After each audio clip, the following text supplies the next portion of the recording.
vanguardias del siglo XX, cubismo.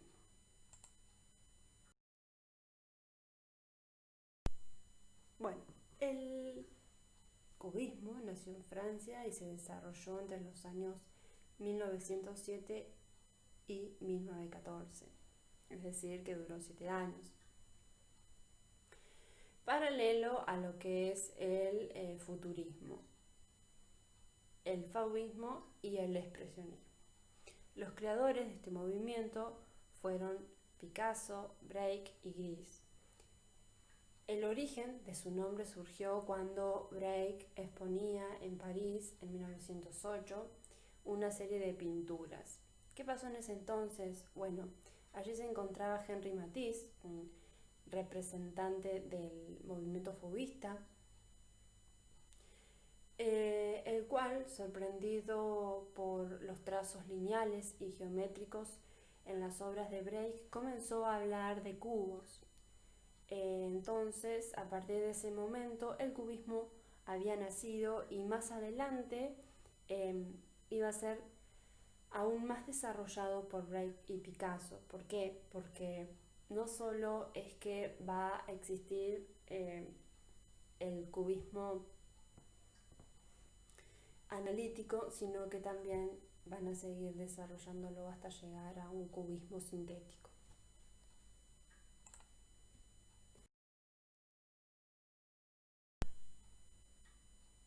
En general, las características del cubismo, antes de mencionar las del cubismo analítico y cubismo sintético, en general las características son la ruptura con el sistema de representación en la cultura occidental, la renuncia al espacio unitario y el instante único y por lo tanto una resignificación de la relación entre la representación y la dimensión temporal, la autonomía del cuadro frente a la realidad y la asimilación de la realidad plana de la pintura como espacio pictórico. Ya no la realidad para representarla, sino la presentación de la realidad propia de la pintura. ¿Qué quiere decir esto? Es que los cubistas renuncian a todo lo establecido desde el Renacimiento, ¿sí? Crean una nueva realidad pictórica y por eso se dice que es una presentación, ya no una representación. Asimismo, el cubismo ya no va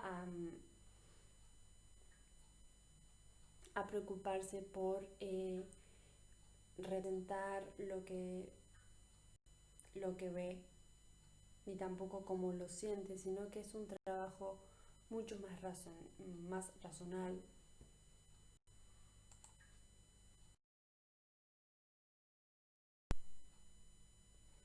Bueno, y acá tenemos las características del cubismo analítico. La vista simultánea de distintas facetas de los objetos. Esto quiere decir que, por ejemplo, si vemos dentro de un cuadro una figura humana, esa figura humana no es que solamente se va a ver bien retratada como en la anterior de las pinturas, sino que, por ejemplo, puede llegar a tener un ojo grande, un ojo chico, la nariz de perfil, la boca de costado, las orejas puestas de diferentes formas a la que normalmente eh, se pintaba, ¿no? Esto cambia y cambia mucho. La fragmentación de las figuras y el espacio es como un conjunto de todo, todo está en un mismo plano, todo está en un mismo lugar, por eso la fragmentación de la figura y del espacio, ¿no? A la vez esta falta de espacio hace que la vista se confunda un poco. La superposición de planos y facetas irregulares y la búsqueda de la solidez estructural. Luego, una de las características muy importantes de este periodo es la confusión en la relación entre fondo y figura. Al desaparecer la línea de contorno que aún se conserva en ciertas partes de la figura, a veces vamos a poder visualizar y poder descifrar esta es la cara de la mujer porque algunas líneas de contorno siguen ahí, entonces eso nos ayuda a poder identificar. Bueno, y por último la paleta monocromática, se va a usar mucho lo que son amarillos, marrones, ocres, grises. Eso en todas las obras de este periodo.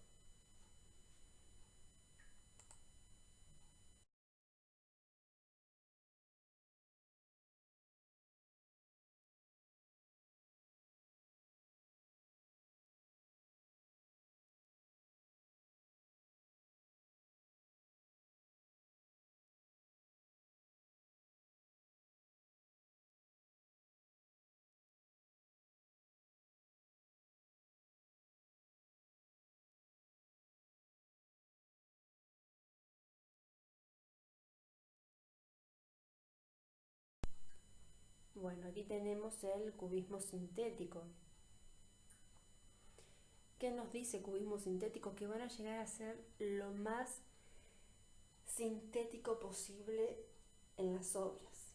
Por eso ellos eligen quedarse con lo esencial, lo que hace que el objeto sea eso y no otra cosa, lo que hace que, por ejemplo, sea ese vaso o ese florero o esa guitarra y no otra cosa, ¿sí? ¿Qué es lo que hace que sea la guitarra? Las cuerdas. ¿Qué es lo que hace que sea el vaso? Eh, la forma que tiene. Por ejemplo, la reducción de planos, ¿sí? Ya no va a haber muchos planos, va a haber pocos. La simplificación del fondo, la inserción del collage, esto es un gran invento porque nos abre la puerta a lo que va a ser más tarde el Dada, el dadaísmo, y luego el